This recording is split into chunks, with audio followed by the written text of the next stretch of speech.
ورحمة الله وبركاته. أعوذ بالله من الشيطان الرجيم. بسم الله الرحمن الرحيم. أعوذ بالله من شرور أنفسنا ومن سيئات أعمالنا. من يهده الله فلا مضل له ومن يضلله فلا هادي له. ونشهد أن لا إله إلا الله ونشهد أن محمدا عبده ورسوله أرسله بالهدى ودين الحق ليظهره على الدين كله وكفى بالله شهيدا. My respected brothers and sisters, may Allah's peace, His guidance, His mercy, His protection and His forgiveness be with you in this life and end of this temporary life when we will be placed in our graves and the day we will be taken out of our graves and brought in front of Allah subhanahu wa ta'ala to receive the accounts of our deeds, inshallah. Today we will discuss, the topic is about true Quranic stories about the children of Israel. When we come to that ayah, inshallah, we will talk about who are the children of Israel. That will be ayah number 247, 246 and 247. Inshallah, we start this program today with the ayat about what Allah subhanahu wa ta'ala says in this Quran about Quran. In Surah Al-Qasas, Qasas means stories. Qissa means one story. Qasas is more than one story. Surah Al-Qasas, the chapter of stories of about true stories of Allah, which Allah subhanahu wa ta'ala narrates to us. In the second ayah of that chapter, which is chapter 28, in the second ayah, Allah subhanahu wa ta'ala, Ba'da a'udhu billahi minash shaitanir rajim, bismillahir rahmanir rahim, Allah subhanahu wa ta'ala says, Tilka ayatul kitabil mubin. That these are the ayat of a very manifest and true book. The book that clearly, what does it mean, that manifest book? It means that a book or a statement that clearly shows the truth from falsehood and right from wrong and benefits from the losses or means the harms and the permissible and the prohibited matters in deen of Allah subhanahu wa ta'ala. In Sahih al-Bukhari, in Sahih Muslim, narrated by Sayyidina Abu Huraira radiyallahu anhu, that the Rasulullah sallallahu alayhi wasallam has said, the Quran came down, Quran was sent down, Quran was revealed to Muhammad al-Mustafa sallallahu alayhi wasallam, and through him to the entire mankind, humankind, men and women, to show the 5 things. Quran was sent for 5 things. Number 1 is what is permissible, what is allowed. Number 2 is what is prohibited, what is not allowed to do. What is firmly fixed, which means that you cannot change it for your convenience. What is obscure, which is not completely, totally explained, and you have to look for different sources, means from other ayat of Quran and the ahadith as-sahiyah, an-nabawiyya as-sahiyah, then you find the guidance there. And the parables. This is number 5 is parable. Parable means examples from the people of the past, or example of what is going to happen in the future. Both. What Allah did to the people before you and what's going to happen after, later on in time and on the day of judgment. So these are the five things Quran was sent for. So further the hadith says, so take, it's permissible, is as permissible, nothing more. Take, it's prohibited, means not permissible thing as prohibited thing, that you should not do it, you must not do it. Stay within its limits, believe in its obscure, that Allah said it, I don't want to go into hair splitting and trying to dispute about it, and believe in its obscure and take a lesson from the examples which Quran gives it to you, that what happened for nations before you and what's going to happen with all of us after we depart from this earth. So, Sadaqa Rasulul Kareem. So inshallah today we will, as mentioned, we will study the two ayat, ayat number 246 and 247 of second chapter.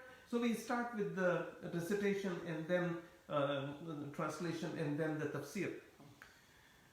أعوذ بالله من الشيطان الرجيم بسم الله الرحمن الرحيم ألم تر إلى الملأ من بني إسرائيل من بعد موسى إذ قالوا لنبي لهم ابعث لنا ملكا نقاتل في سبيل الله قال هل عسيتم إن كتب عليكم القتال ألا تقاتلوا قالوا وما لنا إلا نقاتل في سبيل الله وقد أخرجنا من ديارنا وأبنائنا فلما كتب عليهم القتال تولوا إلا قليلا منهم والله عليم بالظالمين وقال لهم نبيهم إن الله قد بعث لكم طالوت ملكا قالوا أنى يكون له الملك علينا ونحن أحق بالملك منه ولم يؤت سعة من المال قال إن الله اصطفاه عليكم وزاده بسطة في العلم والجسم والله يؤتي ملكه من يشاء والله واسع عليم. صدق الله العظيم. The translation of these two ayats, a little bit longer ayat. These are the true stories of Quran about the nations before Sayyidina Isa alayhi salam and before Sayyidina Muhammad sallallahu alayhi wasallam. But this was after about 1,000 years after Sayyidina Musa alayhi salam. In those, because there is a 500 and few years between Sayyidina Isa alayhi salam and Rasulullah sallallahu alayhi wasallam, the last and final prophet of Allah. But between Isa alayhi salam and Musa alayhi salam, there was 1,900 years. But in those 1,900 years, Allah subhanahu wa ta'ala sent a lot of messengers, lot of prophets in those 1,900 years. So the translation is, have you not thought about the council of leaders, council of the elites of the children of Israel after the death of Musa alayhi salam, when they said to their prophet, send us a king and we will fight in cause of Allah. The prophet said to them, you would perhaps not fight again if you are told to fight as you did before. They said, why we would not fight in Allah's cause while we have been driven out. We have been driven out of our homes and our children, and our families have been taken as captives. Why we would not fight? We will fight, they said. But when the fighting was ordered for them, they turned away, all except very few of them. And Allah is all aware of the wrongdoers. The second ayah number 247, it says, and their prophet, and we will talk about who was their prophet, who Allah subhanahu wa ta'ala is talking about. These are the obscure things which we talked about. Things which were not completely mentioned in Quran, but hinted. So this is the obscure thing. And you will find this in the book of Tafsir and in book of Ahadith, that who was that prophet. So, and their prophet said to them, indeed Allah has sent Talut, which Bible calls him Saul, S-A-U-L, Saul, as a king over you. They said, how can he be a king over us when we are more deserving than him for the kingdom, for the, to be a leader? And he is not rich, he is not being given enough money. How can he be king? So he said, verily, the Prophet said, verily, it means undoubtedly, Allah has chosen him above you and increased him abundantly. It means Allah has given him a lot of knowledge. Allah has given him a lot of knowledge and stature. And Allah subhanahu wa ta'ala grants his kingdom to whomever he wills. And Allah is all sufficient and for his creatures needs, and he is all knower. Sadaqallahu al-Azim. In Tafsir of this ayah, the first ayah number 246, my respected brothers and sisters, there was a time of, like I mentioned, there was a time of about 1,900 years between Sayyidina Musa alayhi salam, Moses. He was Sahib Kitab. He received the book. Musa alayhi salam received Torah, which is still there. Torah is there. Whatever changes they made, they are it is unadulterated. But the real Torah was a book which was sent to Sayyidina Musa alayhi salam. Then Injil was sent. The Gospel was sent to Sayyidina Isa alayhi salam after 1900 years after Musa. And like I mentioned earlier, through the Ahadith and through the book of Tafsir, like Sayyidina Abdullah ibn Abbas and Tafsir al-Suddi and Tafsir ibn Jarir al-Tabari and Tafsir al-Qurtubi, Tafsir Ruh al-Bayan, Shaykh Ismail Haqqi rahmatullah alayh. And it says that in those 1900 years between Sayyidina Musa and Sayyidina Isa alayhi salam, a lot of other prophets came. Allah subhanahu wa ta'ala did not leave people unguided, but he continuously sent them, because the true guidance, the complete guidance, not true, all books were true, divine books, all divine books are true books. And if they are in unadulterated form, okay? So, till the Qur'an came in, and Qur'an, there is nothing has been deleted from Qur'an, has been taken out from Qur'an or added in Qur'an. So, that is the last and final book. The Israelites were persecuted by a group, by another people, a group of people, by another kingdom. In Arabic it is called Al-Amalika, that they were Amalekites. Their name was Amalekites, who deprived them of the greater part of their country. They took over their country. They used to live, or they were told when they left Egypt, they were told to go to this area. Some of them went with Sayyidina Musa alayhi salam, and some of them argued exactly the same thing. When we read a hadith or read an ayah of Quran which does not suit us, we say, no, we will follow this, but we are not going to do this because our sheikh said this, or so and so told us this.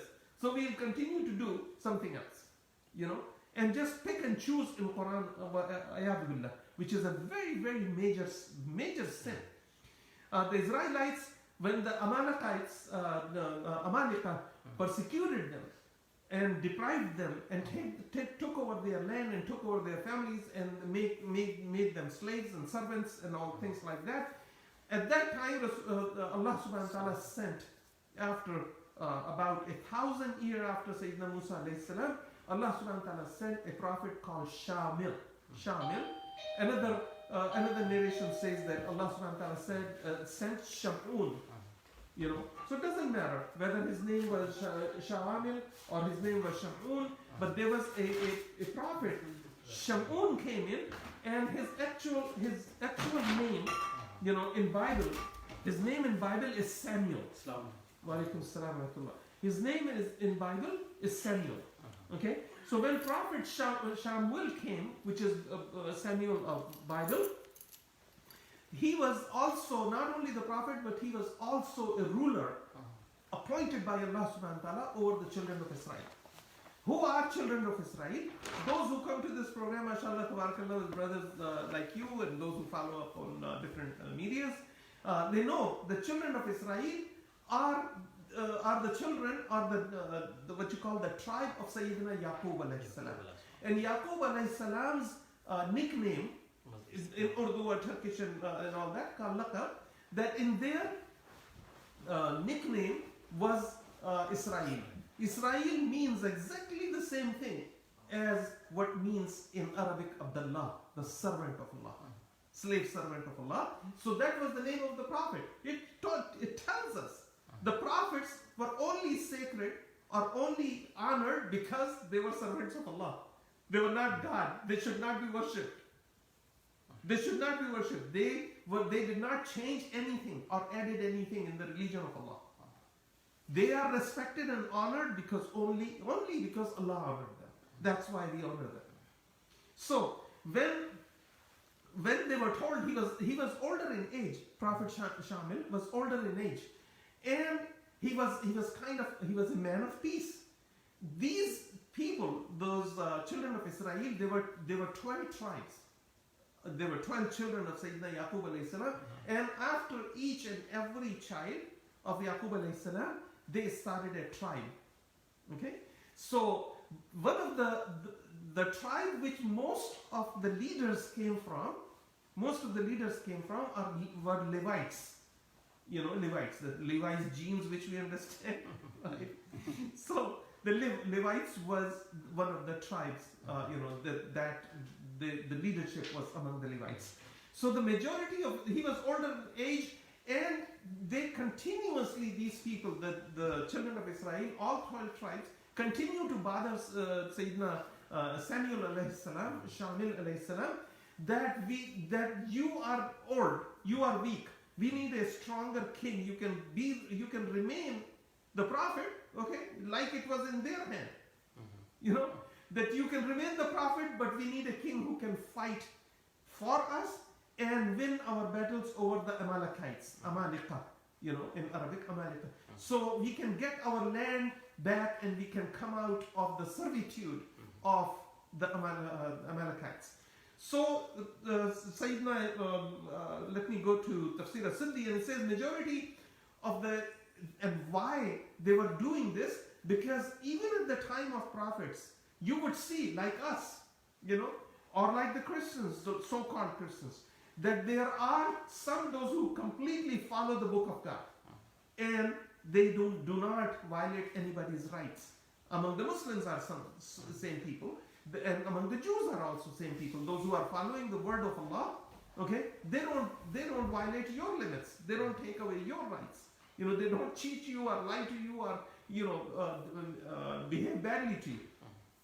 Same thing was with them. But the majority of Israelites at that time turned deeply ignorant, and they started idol worshipping. Surah Al-Baqarah, you know, we are in Surah Al-Baqarah. Why it is named Baqarah? Because when Sayyidina Musa alayhi salam went to Tur, his nation before him, they made a statue, an idol of a cow, a sacred cow, and they started worshipping him. So even when the prophets were alive, people were, you know, kind of misbehaving and kind of doing wrong things, you know, and in denial of the prophecy. And most of those people were rich people, because they thought that how can somebody tell them that what they are doing is wrong? They are rich. They are exception. They have an exception. They have a right over everything, that nobody should correct them. That is the greatest arrogance and ignorance, you know, that a person thinks. So they started idol worshipping to the point. They started idol worshipping to the point that there was no difference between. You can't see who were the true followers of Musa and who were the idol worshipper. They were almost same. They were almost same in everything. But there were good people. Still, there were good people, a group who were following the direction which Sayyidina Musa alayhi salam received from Allah subhanahu wa ta'ala. Just to defy the Prophet, just to deny the Prophet sallallahu alayhi wa sallam, you know, Sayyidina Shamil alayhi salam, Samuel alayhi salam, they continue to ask him that if you are Prophet of Allah, then ask Allah to appoint a king over us. You can continue to be Prophet, but we will not accept you as a ruler because you are old. You're too old. Earlier, who fought the Israelite, anybody, when they were following the book of Allah, they were following Torah, and they were following the guidance sent by Allah subhanahu wa ta'ala, anybody who fought them lost. And they always won everything, because they were one of the chosen nation of Allah subhanahu wa ta'ala. You know, and then Allah subhanahu wa ta'ala told them that, look, I'm giving you Torah, and I'm giving you this tabut, which was a chest, and there were a lot of relics and a lot of things which are left over from Sayyidina Dawood alayhi salam and from Sayyidina Musa alayhi salam and all those. And he says, as long as you follow this book and you safeguard this tabut, nothing will hurt you, and none of your enemies will take over you. So, but they gave up and they went back to the idol worshiping. Because of their arrogance and defiance, Allah made their enemies win. Anytime they fought with their enemies, they lost. Anytime they fought, they lost. What is the lesson for us? If we are not, because I just mentioned that there are 5 reasons Quran was sent.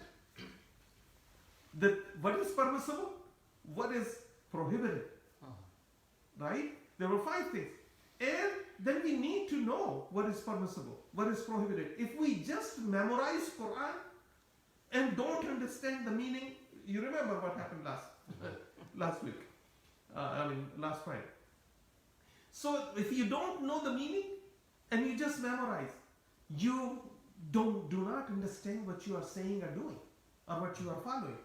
The Bible in 1 Samuel chapter 7 verse 15 and chapter 8 chapter 8 from verse 4 to verse 22 tells the story about children of Israel asking Samuel alayhi salam to ask Allah to appoint another king. Samuel told them, a secular king, a king which does not have God in his heart. That's what it means. He said a secular king will take your sons. Secular king will take your sons as horsemen and to run before his horses. He will take thousands of you to work on his lands as farmers, and to make instruments of war for his army. And he will take your daughters as perfumers and houseworkers and bakers, and he will take the best of your fields and your vineyards, great vineyards, and olive orchards, and give it to his own people. He will take it from you and give it to his own people. If the king was secular, Bani Israel was demanding Sayyidina Samuel alayhi salam, Shamil alayhi salam, that you are too old. Ask Allah to send us a king and you can remain prophet. So he said, if Allah sent a king who does not have God in his heart, this is what he will do to you. This is exactly what our leaders are doing to us, right? He will take your, then he says that he will take the best of your fields and vineyards and orchards and give them to his people. He will take the 10th of your grain and your vineyards and give it to his officers and to his servants. He will take you as his personal male and female servants and take the best of your animals for himself and enjoy them. He will take the 10th of your flock and you will be his slave for life. And on that day, you will cry out to Allah and to the Prophet because of that king. You ask for yourself, but the Lord will not and will stop answering your prayers. Look, the leaders we have chosen, and we keep quiet on them. I'm talking about Muslim countries. Okay? You are scared of them because they do not respect your limits. They'll do whatever they want. Okay? And you are the loser for the rest of your life. You can't even open your mouth with them.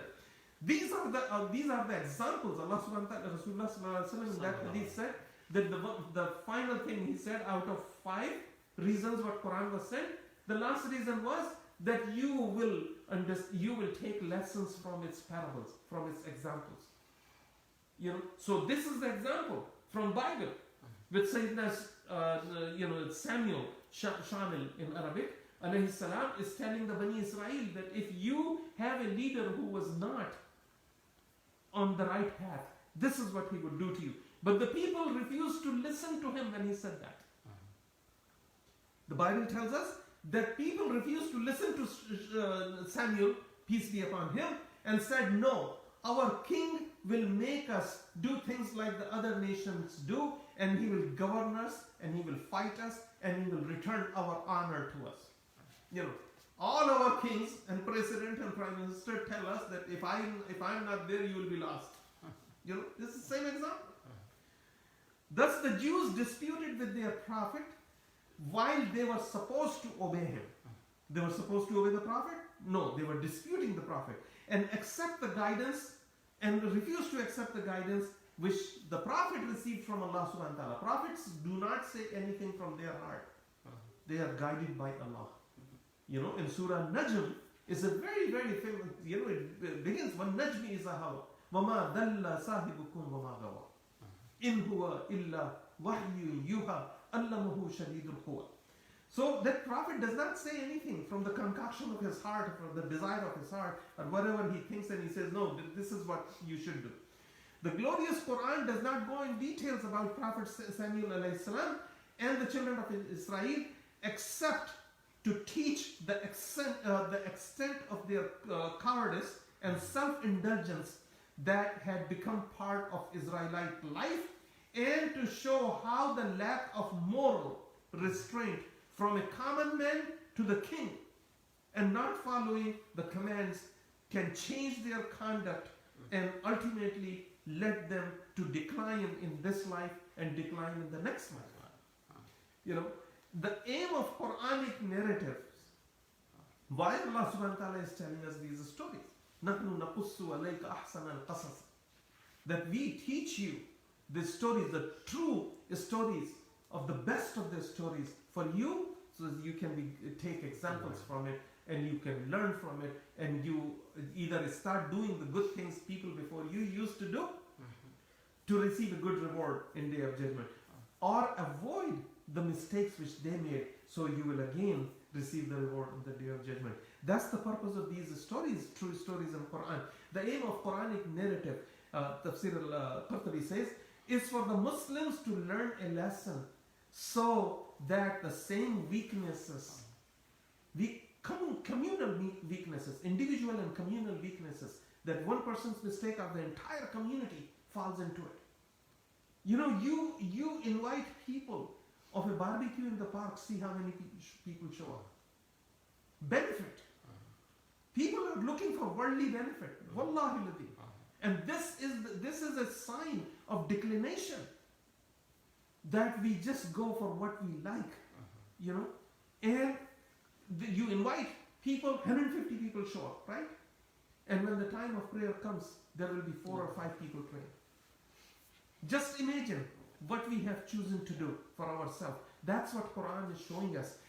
Then the next part of the ayah tells us that it says that Alam tara ila al-mala'i min bani Israel min ba'di Musa. So in that ayah, that the word al-mala means the council of community leaders, you know, or the elites. People would say, oh, you know, I am so and so. Allah subhanahu wa ta'ala is talking about that. Most of the time, those are the people responsible for declination of entire community and then entire ummah, you know, because they have prominency, they have money, they have resources, they have position, you know, so they use that instead of educate people, they use it to manipulate people. So in the next part of the ayah, it says, the Quran says that he means who? Sayyidina Samuel alayhi salam, that if you are asking for a king, you know, if the king was sent, and the king through Allah, you know, ask you to fight in the cause of Allah subhanahu wa ta'ala, you will again refuse. So they said, no, we wouldn't. Why we would refuse? Our children, our families, our you know, country, our fields, and everything is taken over by Amalekites. You know, Amalekites in Amalekite in Arabic, and we will fight. So Allah subhanahu wa ta'ala, here Allah subhanahu wa ta'ala used the word قَالَ هَلْ أَسَيْتُمْ إِن كُتِبَ عَلَيْكُمُ الْقِتَالِ. Kutiba means something, in literally meanings from Arabic to English. Kutiba means something which is written, but it also means something which is ordered or made compulsory for you to do. Kutiba. The examples of those are what? If you go back to ayah number 178 and ayah number 180 and ayah number 183 in same surah Al-Baqarah, you will find Allah subhanahu wa ta'ala talks about kutiba as kutiba alaykum al-qisasu, that Allah subhanahu wa ta'ala has written for you, has ordered you the qisas, you know, the financial retribution, or al-hurru bil-hurri wal-abdu bil-abdi, that a retribution, a punishment, a retribution of equal, in case of murder, equal retribution. Then ayah number 180, Allah subhanahu wa ta'ala talks about kutiba alaykum idha hadara ahadakumul mawta in taraka khayran lil wasiyati lil walidaini wal aqrabaini ila akhir al-ayah. That kutiba means Allah has ordered you that before the death approaches you, that you write the inheritance, the will, write the will. Then again Allah subhanahu wa ta'ala reminds us in ayah number 2, second chapter, ayah number 183, kutiba alaykumus siyamu kama kutiba ala alladhina min qablikum. That the fasting is being prescribed for you, is written for you, is ordered for you, as it was ordered for people before you. Kutiba alaykumus siyamu kama kutiba. Again Allah subhanahu wa ta'ala repeats the same word, kutiba. So we need to understand that these are the word kutiba, whenever it is coming, kutiba, that these are the things which are what? Things which you cannot deny.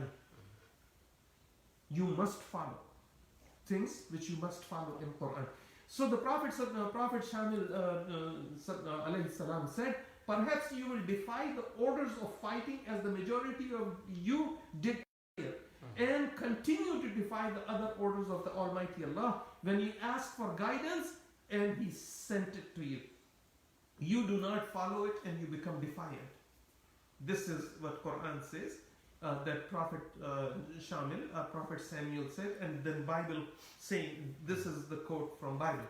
The true story tells us that the time the children of Israel were abased and defeated by their enemies,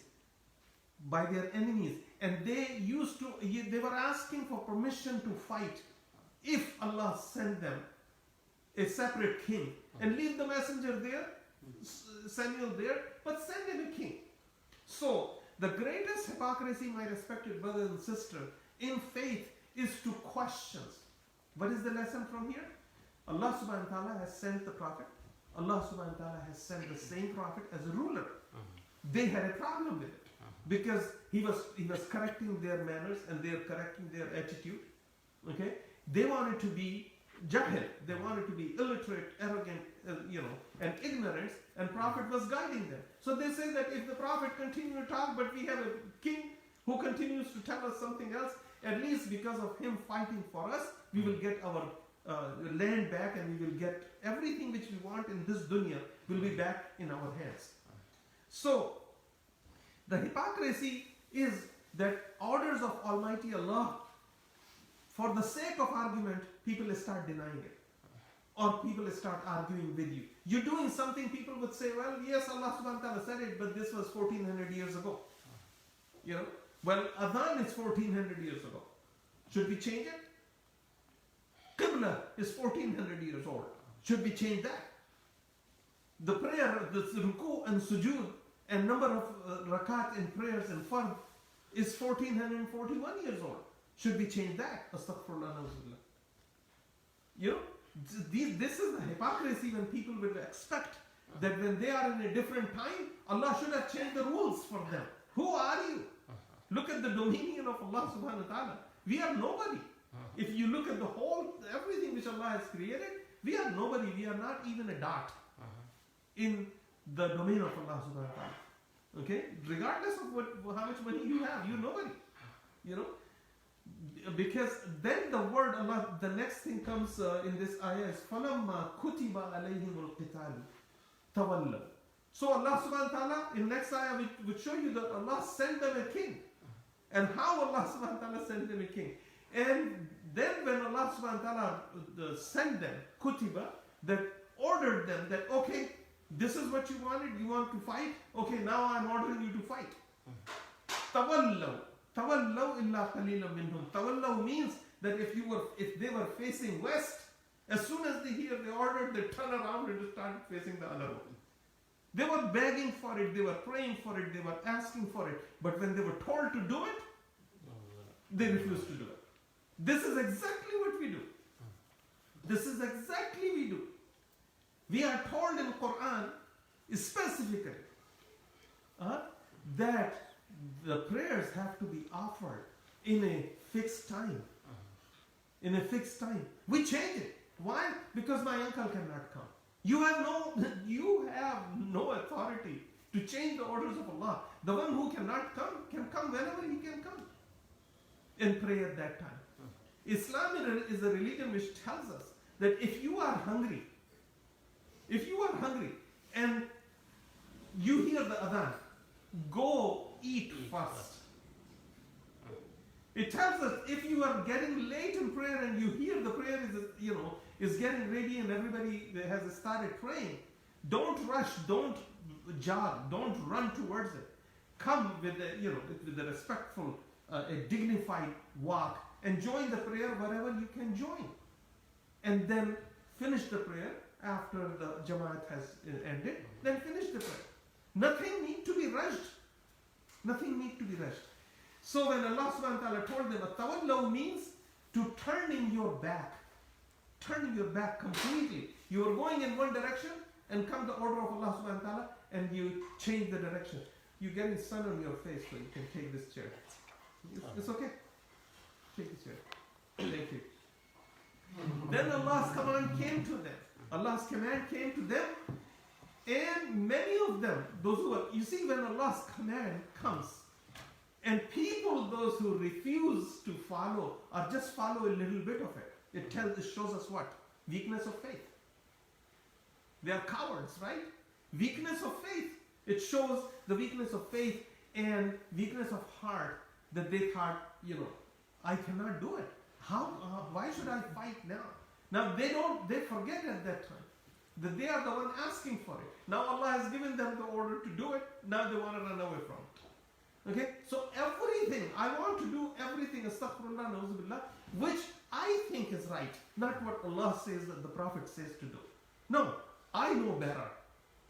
That is the sheer arrogance, and that is another sign of a munafiq, of a hypocrite, that he creates his own situation. He creates a situation and wants everybody else to follow him because he's in a position of authority. Or he is an imam, or he is this, or he is that. What basically the person is a munafiq.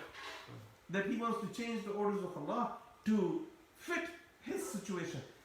There are orders, there are situations when the orders can be changed.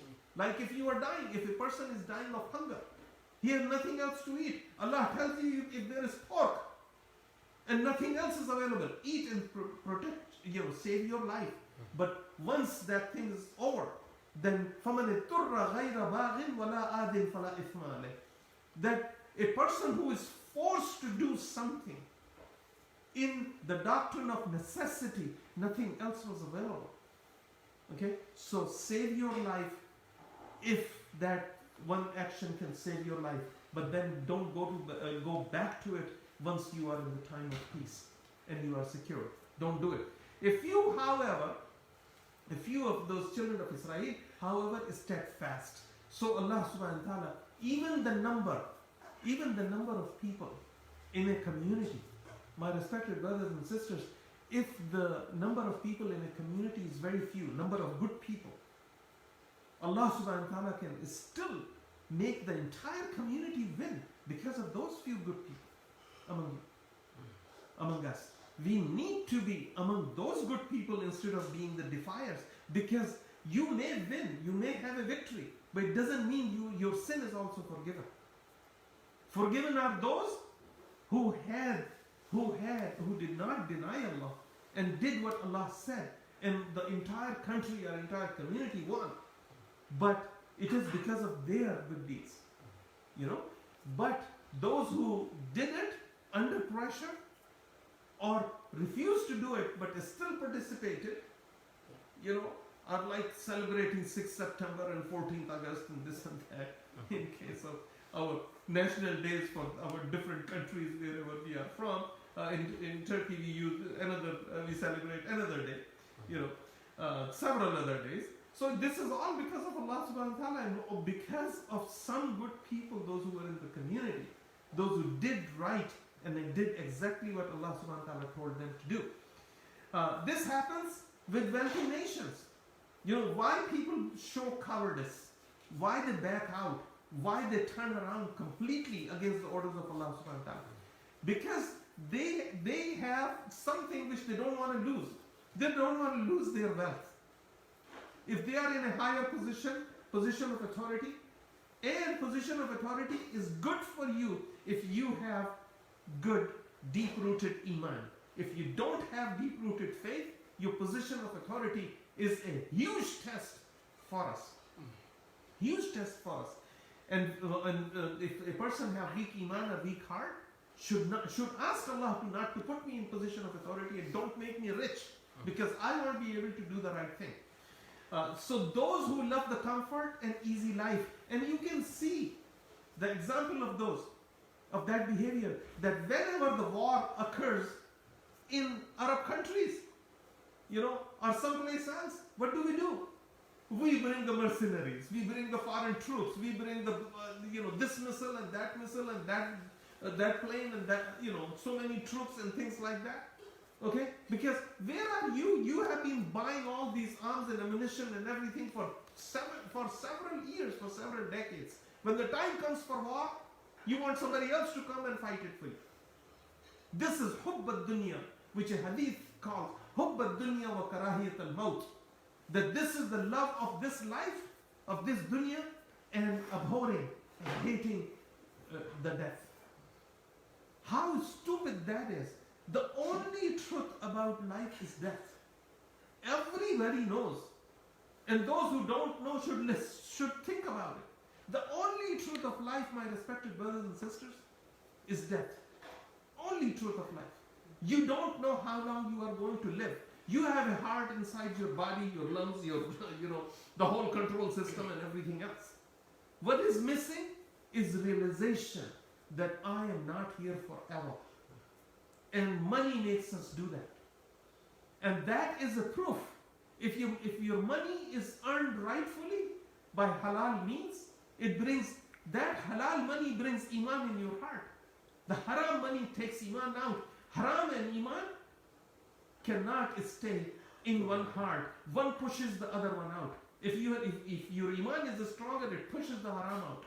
If your iman is weak, it accepts the haram and kicks the iman out. Astaghfirullah wa ayadu billah. Look around in so-called Muslim world. Look around us.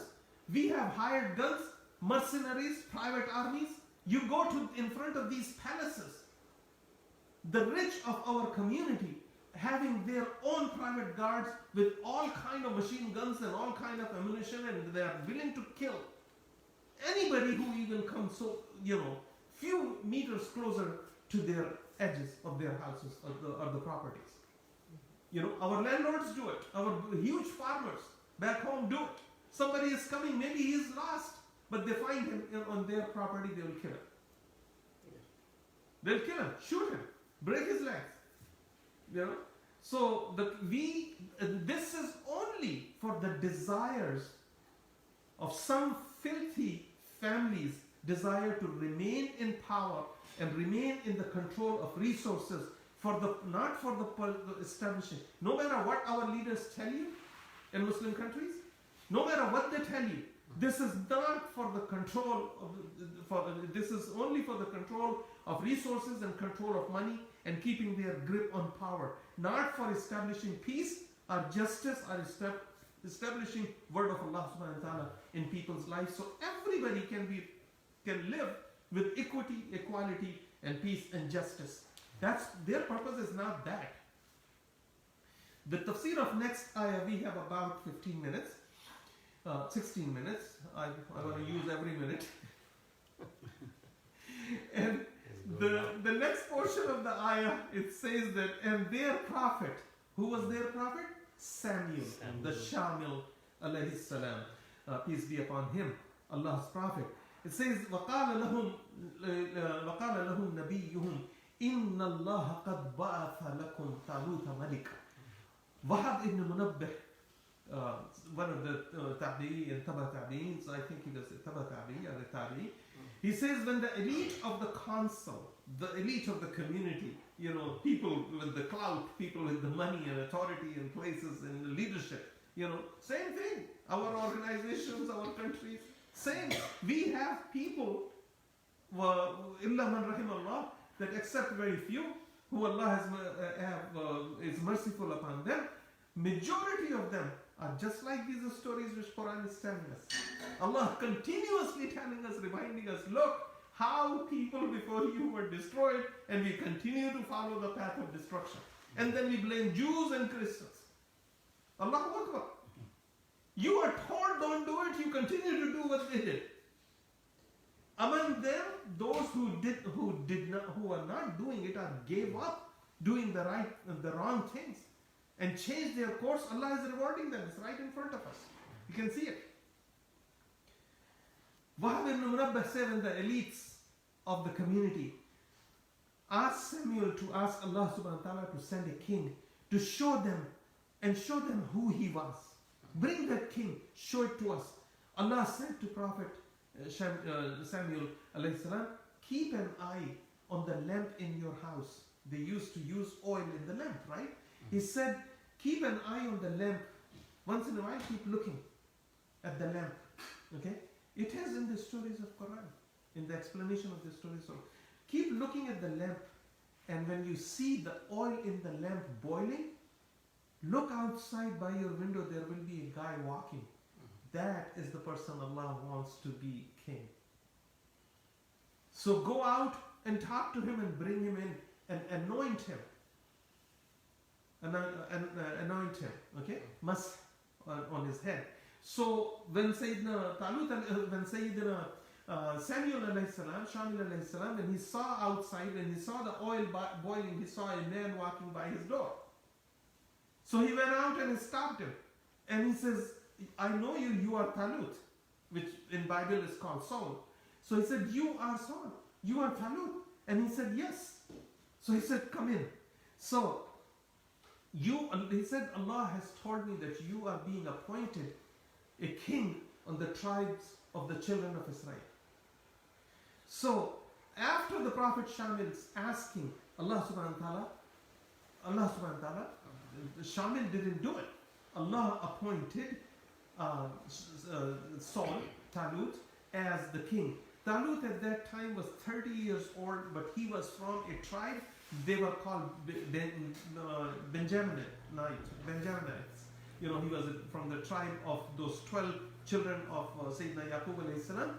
One child's name was, one of the sons of Yaqub alayhi salam, Jacob, Sayyidina Jacob alayhi salam, Yaqub alayhi salam. One of the child's name was Benjamin, which is Binyamin of Hebrew, of Israeli language. So Binyamin tribe, he was from that tribe. Bible in chapter 1, Bible in chapter 1 Samuel, chapter 9, verse 2 says, there was not a single man among the children of Israel, among the whole children of Israel, is stronger, taller, and more handsome than Saul himself. There was nobody as tall as him, good looking, handsome, very highly educated. You know, Allah gave a lot of knowledge, and he was a very honest person, and he used to give people whatever he had. He didn't have a huge job, you know, but he used to help people and give a lot of money in charity. So it also tells us a lesson. What is the criteria Allah subhanahu wa ta'ala looks in a king, in a leader, right? That's why Allah subhanahu wa ta'ala is telling us these. That when Rasulullah said that there are 5 things Quran has been sent for, that the fifth one of them is to learn from its example which Allah gives you in Quran. So chapter 1, that same chapter, 1 Samuel, chapter 10, verse 1 and verse 17 in Bible says that Saul was passing by the house of Samuel alayhi salam, and Allah informed his prophet about Saul to be the person who is choosing to be the king over the people of Israel. Samuel brought Saul to his house, and he took the oil. A vial of oil, a barrel of oil, and he told him to put his head down so he can put some oil on his head. That is called anointing. And he said that I'm the prophet, but you are being chosen by Allah as the king over the children of Israel, and I've been asked to anoint you. Samuel alayhi salam called the people of Israel together and announced and brought Saul, because they were asking, show us the king which Allah will announce. Don't do it without us knowing.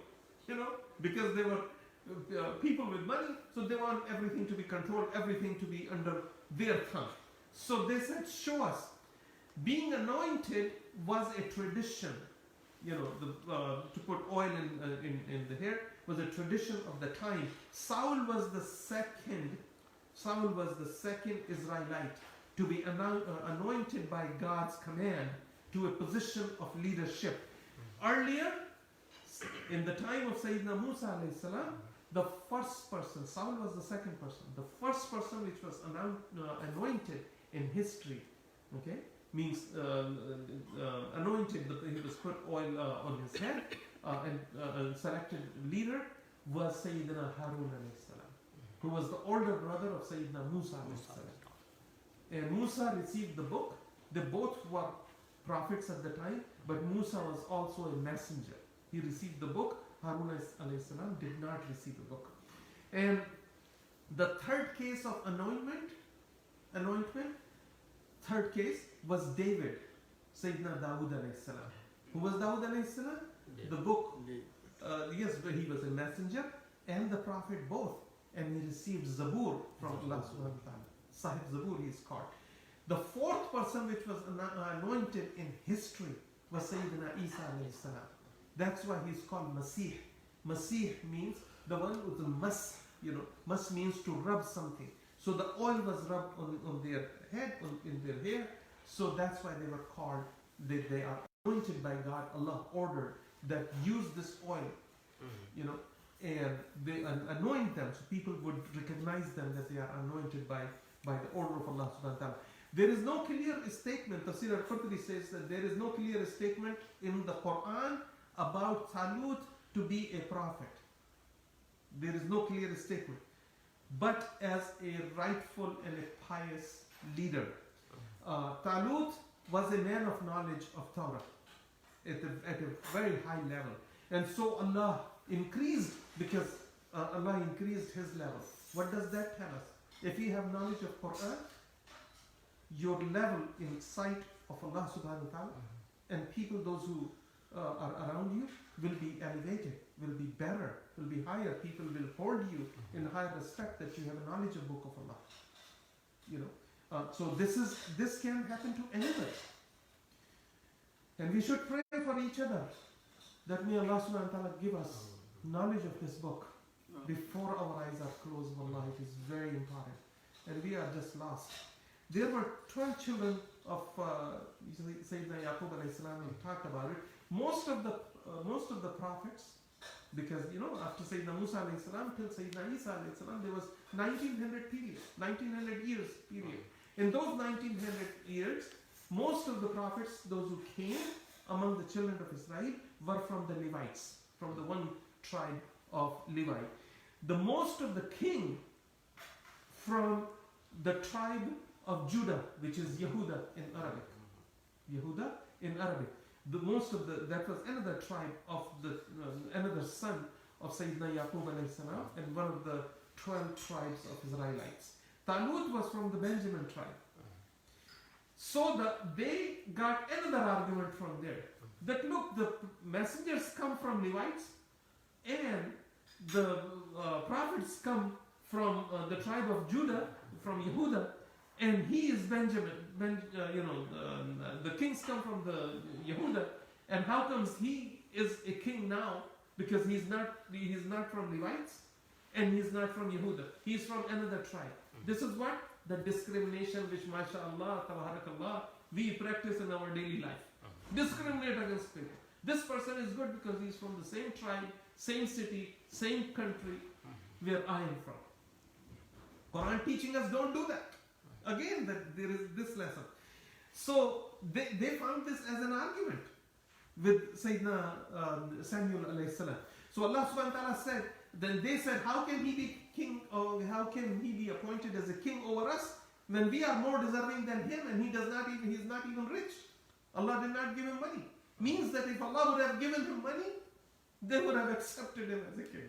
Just look at the argument. It's not that this is the order of Allah and this is how Allah wanted to do. They would not accept that. As soon as the Prophet Samuel told them that Allah has appointed Saul as their king, they objected to it immediately. So the point was not that they will fight in cause of Allah. They wanted to take over more land which they have lost, the more money which they have lost. And they started arguing with the Prophet of Allah subhanahu wa ta'ala.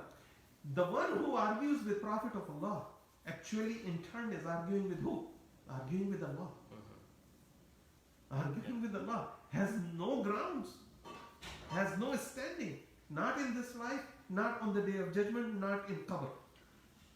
They said he is poor and he is not rich or elite of the community. How comes he is appointed a king over us? They said nobody deserved to be the king other than one of the elites of the tribal council. You know, one of the elites of the council of Levites or the Yehuda of Judah, the tribe of Judah. He says, other than that, nobody else should be. Not if they were not thinking that Allah appointed him because you were asking Allah to appoint him. When he appointed, now you have that problem too. So they completely ignored that they are the one who demanded Prophet Samuel alayhi salam to ask Allah to appoint a king, and now the king is there, king is appointed, and now they have a problem with it because he is from another tribe. Those who truly believe accept the orders of Allah. This is the lesson from this ayah. Those who truly believe on Allah accept the orders from Allah and the traditions of His Prophet. Sunnah of Nabi, sallallahu alayhi wasallam, and all the other prophets, and accept the orders of Allah. If they question something, their question is only because something does not clear to them and they wanted to learn and then follow what Allah has said. And that's okay. That's why Allah subhanahu wa ta'ala said, if you do not know something, go ask those who have the knowledge. As'alu ahla dhikri in kuntum la ta'lamun. That ask those who know, ask, and you will learn. What they wanted was to have one of their cronies, the king, to be one of their friends, to be in the power. Like this is exactly what we do. This one party is ruling our country, and God forbid if somebody else can come. We would not allow it, we would not accept. No, it doesn't matter, good, bad, or ugly, because he is from that party, he is close to that leader, he is our leader too. Without consideration whether this person follows the orders of Allah and traditions of Muhammad al-Mustafa sallallahu alayhi wasallam or the prophet of their time. So Allah, then the prophet explained to him that Prophet Samuel told him Allah has awarded Saul with the unparalleled knowledge. There was nobody other than the Prophet himself who knew that much as the Talut knew, Saul knew. He said Allah has given him unparalleled knowledge and extremely exemplary character, honesty, he gives in charity, and he has a better physical health than all of you. Since everything belongs to Allah, he decides to bestow anything of his dominion to anyone he wants and how much he wants and when he wants. Nobody else controls anything in dominion but Allah. And if he appointed Saul, then what is your problem? That's what it meant, right? So Al-Qur'ani, look at this beautiful thing which scholars write, may Allah subhanahu wa ta'ala reward them in their qabr, they are dead. And this, he said, Al-Qur'ani and Tafsir ibn Jarir al-Tabari, they both says that the portion of this ayah provides description of the quality of leaders which Allah accepts. That this should be the quality of your leader. And that leadership not only about Prime Minister or President or Khadim al-Haramain al-Sharifain, the King of Saudi Arabia or King of this and King of that, or Amir of here or Amir of there. Those are the qualities which Allah is telling you to look into the head of the families, head of your organizations, the imams you pray behind, your community leaders, your prayer leader, or the leader of a country. The leadership at every level, the first criteria of that, if he understands the book of Allah. If he doesn't understand the book of Allah and he is the only memorized book of Allah, he is out.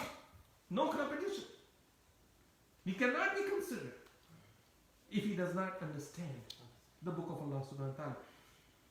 A ruler merits his authority on the basis of correct. A ruler merits his authority on the basis of correct and beneficial knowledge. His knowledge should not hurt people. His knowledge should benefit people. He should have a strength of character.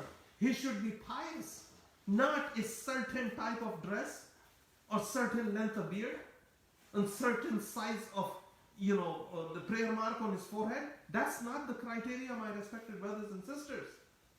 The criteria is that his knowledge, does it benefit others? Does his piety and his strength of character and mannerism, not his lineage, not the color of his skin, not the name of his tribe, not the how much wealth he has, not his position or the relationship to the people of power. This is Quranic lesson. Look what we have in our communities, except few. There are very, very good scholars in our communities. There are very, very good people, those who understand Quran, and they apply Quran on themselves. Allah subhanahu wa ta'ala has not left the ummah of any prophet or messenger and take away every good person from that community. No, there will always be people till the day of judgment. Those who will be guiding people, those who should be guided. And may Allah give us that kind of leadership in our communities, that we should be following their example. Lineage has no say. Has no say in matters of correct knowledge, character, and virtue. The correct knowledge, the virtue, and correct manners supersedes anything. As Allah makes clear by informing us that He chooses Saul on the basis of what? The basis of Allah chose Saul was here. It says, قَالَ إِنَّ اللَّهَ اسْتَفَى عَلَيْكُمْ وَزَادَهُ بَسْطَةً فِي الْعِلْمِ وَالْجِسْمِ. That Prophet Samuel said, Shamil said, the verily, alayhi salam, the verily Allah has chosen Saul over you and gave him increased knowledge and made him abundant in his knowledge and his stature. He was presentable, and he was better than in health and all that, and his knowledge and his charity. He was better than anybody. And his knowledge after the prophet of the time, his knowledge was number 2. He was not better than the prophet. Nobody can be better than prophets. So Sayyidina Abdullah ibn Abbas, we are finishing inshallah in about 1.5 minutes. Sayyidina Abdullah ibn Abbas radiallahu anhu said, at the time other than the prophet Samuel of Bible, Talut was the most knowledgeable man among the tribe of Israel, and he was one of the most hard-working person and present with a presentable personality. Al-Qurtubi says that Talut's physical stature was as such that when he stood in front of enemy, he impressed them, and he was called Talut because of his height. His strength was what he used to give in charity, and his knowledge which he benefited others. Although the Samuel prophet, peace be upon him, repeatedly told them, Allah has chosen Saul as a king over you, so do not deny him. Do not deny him. A majority of them still rejected it. And used the argument and withdraw from fighting their enemies and struggle to change their situation. So Allah subhanahu wa ta'ala punished them. This is exactly what is our situation today. This is exactly our situation today. Anytime anything's happen, we have to make a phone call and get 50,000 soldiers from someplace else. Because we can't fight ourselves. We'll be wiped out from the face of the earth. And you sleep in your palaces, and somebody else put his life and his children's life and his wife's life and parents' life and his livelihood online because of you. That's what is happening to Muslims. أقول قولي هذا واستغفروه إنه هو الغفور الرحيم. Inshallah, we'll make dua And same time, same place, next week inshallah. Please continue to join us. اللهم ربنا آتنا في الدنيا حسنة وفي الآخرة حسنة وقنا عذاب النار وقنا عذاب القبر وقنا عذاب الحشر وقنا عذاب جهنم وادخلنا الجنة مع الأبرار برحمتك يا عزيز يا غفار يا رب العالمين. اللهم إنا نسألك إيمانا كاملا ويقينا صادقا ورزقا واسعا وقلبا خاشعا ولسانا ذاكرا وحلالا طيبا وتوبة نصوحا وتوبة قبل الموت وراحة عند الموت والمغفرة عند الحساب والفوز بالجنة والنجاة من النار برحمتك يا عزيز يا غفار يا رب العالمين. وصلى الله تعالى على خير خلقه محمد وعلى آله وأصحابه أجمعين برحمتك يا مولانا يا أرحم الراحمين. سبحان ربك رب العزة عما يصفون وسلام على المرسلين والحمد لله رب العالمين. والفاتحة.